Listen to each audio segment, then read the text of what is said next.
করছি একে একে বরণ করে নেওয়ার জন্য। এই মরিয়মনগর গির্জার প্রাঙ্গণের মধ্যে প্রভু যিশুকে দর্শন পাবার জন্য, একবার একটু চেয়ে দেখার জন্য অনেক সবাই মিলে করতালি দিয়ে বরণ করে নেব এবং সাথে সাথে ওনাকে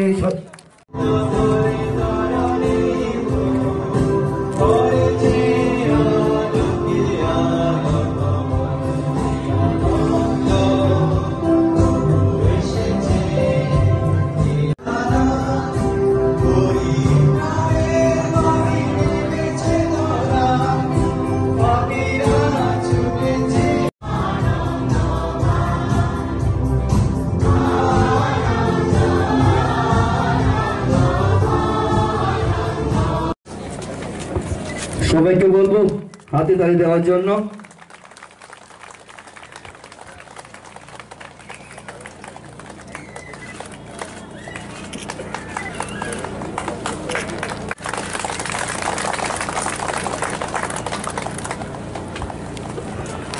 আমাদের এখানে প্রধানমন্ত্রীজি বলছেন যে লাস্ট মাইলে যে ব্যক্তি আছে, শেষ প্রান্তে যে ব্যক্তি আছে, তার কাছে সমস্ত সুযোগ সুবিধা পৌঁছানো দরকার। আমাদের ত্রিপুরা সরকারের থেকেও আমরা প্রতি ঘরে সুশাসন গত বছর আমরা শুরু করেছিলাম। যত বেনিফিশিয়ারি বিষয়গুলো আছে রাজ্যের কেন্দ্রের, সেগুলো সব মানুষের কাছে পৌঁছতে হবে। কোনো ভেদাভেদের উপরে উঠে গিয়ে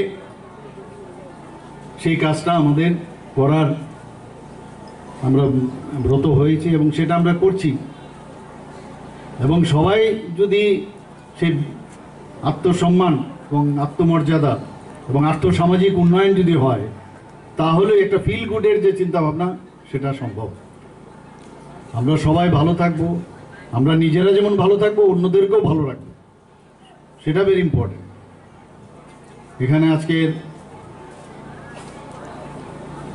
যে মরিয়মনগরে যে আজকের যে অনুষ্ঠান, সেই অনুষ্ঠানে এখানে যারাই উপস্থিত আছেন, এটা শুধু খ্রিস্ট ধর্মাবলম্বীদের জন্যই এই বড়দিন নয়, সারা ভারতবর্ষের সবাই কিন্তু এই দিনটি পালন করে। শুধু খ্রিস্টানরাই পালন করবেন সেরকম নয়, কিন্তু সবাই পালন করেন সেই দিনটি। তো এখানে সবাই উপস্থিত আছেন, সবাইকে আজকের এই দিনের জন্য আবার আমি সবাইকে শুভেচ্ছা জানাচ্ছি। এবং সবাই এখানে আজকের যে মেলা হবে, দুদিনের মেলা হচ্ছে এখানে, আমাদের রতনদা যেটা বলার চেষ্টা করেছেন যে এখানে শান্তি অবস্থায় বজায় থাকতে হবে, কোনো অশান্তির বাতাবরণ যেন না হয়, সেই দিকে আমরা নজর রাখবো। সবাইকে অসংখ্য ধন্যবাদ জানিয়ে খুলুমখা হামবাই, মেরি খ্রিস্টমাস। আজকে বড়দিন, সারা বছর আমরা অপেক্ষা করে থাকি দিনটির জন্য, যাকে আমরা ক্রিসমাস ডে হিসাবে উদযাপন করি। সে আয়োজনে উপস্থিত আছেন একটু আগে ওনার সুন্দর এবং মূল্যবান বক্তব্য এখানে যিনি রাখলেন, আমাদের সবার প্রিয় আদরণীয় প্রাক্তন মন্ত্রী,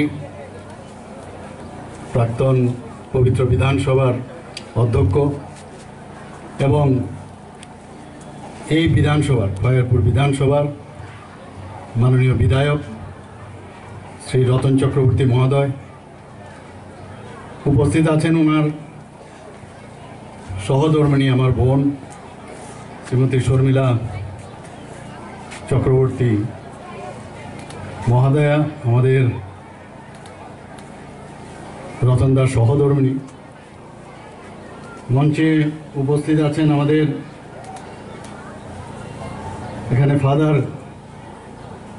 লিনিউস, যিনি ওনার প্রারম্ভিক ভাষণে আমাদের সবাইকে স্বাগত জানিয়েছেন। গত বছর আমি এখানে এসেছিলাম, তো প্রায় 1 বছর পরে আবার ওনার সাথে আমার দেখা হলো। যারা ফাদাররা আছেন, সিস্টাররা এখানে আছেন এবং আমার সাংবাদিক বন্ধুরা, সবাইকে এই বড়দিন উপলক্ষে, প্রভু যীশু খ্রিস্টের জন্মদিন উপলক্ষে সবাইকে হার্দিক অভিনন্দন ও শুভেচ্ছা জানাচ্ছি। সারা পৃথিবীতে আজকের দিনটি সাড়ম্বরে উদযাপন হচ্ছে এবং আজকের দিনেও প্রভু যিশুর যে শান্তির বার্তা সেটা কিন্তু আজকেও প্রাসঙ্গিক। আমরা মাঝে মাঝে যে সমস্যার সৃষ্টি হয়, এখানে ফাদার এই এলাকার কিছু একটা ইঙ্গিত বা ওনার যে সমস্যা মাঝে মাঝে হয় সেই কথাটা বললেন। আমরা মনুষ্য জাতি, আমরা মাঝে মাঝে কিন্তু অন্ধকারের দিকে যেতে খুব ভালোবাসি। আমাদের অ্যাট্রাক্ট করে অন্ধকারের দিকে, আলোতে থাকতে অনেক সময় আমাদের ভালো লাগে না। তো তার জন্যে আজকের এই যে আমাদের যীশু খ্রিস্টের যে বাণী, সেটা কিন্তু খুবই প্রাসঙ্গিক, যে আমরা মানুষের জন্য কথা বলবো, মানুষের শান্তির কথা বলবো। শান্তি ছাড়া কোনো অবস্থায় কিছু হবে না, কোনো ডেভেলপমেন্ট। আজকে মাননীয় প্রধানমন্ত্রী সবকা সাথ সবকা বিকাশ, বিশ্বাস আর তার প্রয়াস, এটা কিন্তু একটা খালি থিম না, একটা কথার কথা নয়, সবাইকে নিয়ে যে চলার, সেটা কিন্তু আমাদের মাননীয় প্রধানমন্ত্রীজি আমাদের মার্গদর্শন করিয়েছেন।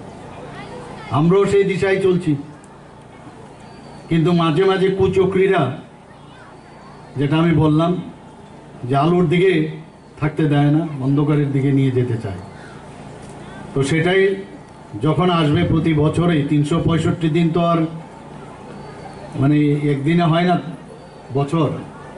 তো এই দিনগুলো যখন আমরা পালন করি, আজকের দিনে, বড় দিনে, যে আমরা এর মধ্যে রসদ পাই, সেই রসদের যে রস নিয়ে আমরা আগামী দিন 1 বছর আমরা কিভাবে চলব, সুন্দরভাবে কিভাবে আমরা সবার সাথে আমরা চলব, সেই বিষয়টা আজকের দিনে খুবই প্রাসঙ্গিক।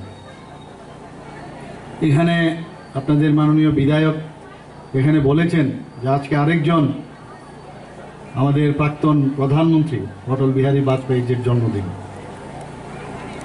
এবং আমাদের বর্তমান প্রধানমন্ত্রী উনি যখন 2014-তে দায়িত্বভার নিলেন, উনি বলেছেন যে ওনার যে জন্মদিন, অর্থাৎ আজকের দিনে এটাকে সুশাসন দিবস হিসাবে পালন করব। সেই হিসাবে আজকেও চলছে সুশাসন দিবস। আমি বলবো শুধু সুশাসন না, সুসম্পর্ক করা উচিত। সুশাসন দিবসে সব মানুষের সাথে সুসম্পর্ক, এবং সেটা যিশুরও, আমাদের ভগবান যিশুরও সেটা বার্তা এবং বাণী। আমরা যদি সবাই মিলে একসাথে থাকি, এক ভারত শ্রেষ্ঠ ভারতের যে কথা বলা হচ্ছে, এক ত্রিপুরা শ্রেষ্ঠ ত্রিপুরা, তবেই সেটা সম্ভব হবে।